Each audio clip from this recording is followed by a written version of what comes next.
সংখ্যানুপাতিক এবং স্থানীয় নির্বাচনের দাবিকে নির্বাচন পেছানোর ষড়যন্ত্র হিসেবে দেখছে বিএনপি। এমন মন্তব্য করেছেন দলটির স্থায়ী কমিটির সদস্য সালাউদ্দিন আহমেদ।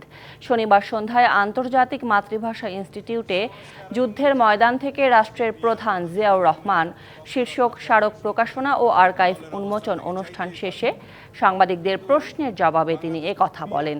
জানান, যে কোনো দল সংখ্যানুপাতিক চাইতেই পারে, কিন্তু কমিশনে আলোচনায় এ বিষয়ে কোনো ঐকমত্য পায়নি বিএনপি। বাংলাদেশের বাস্তবতায় সংখ্যানুপাতিক পদ্ধতি উপযুক্ত নয়, তাই বিএনপি এটা প্রত্যাখ্যান করেছে বলে মন্তব্য করেন তিনি।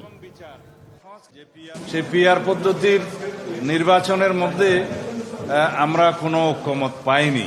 তাছাড়া বাংলাদেশে এই আনুপাতিক হারে নির্বাচনের জন্য কোনো ইতিহাস নাই। যারা স্থানীয় সরকারের নির্বাচন জাতীয় সংসদের নির্বাচনের আগে চায়, তাদের একটু উদ্দেশ্য আছে, হয় নির্বাচন বিলম্বিত করা অথবা বাংলাদেশের নির্বাচন না হওয়া।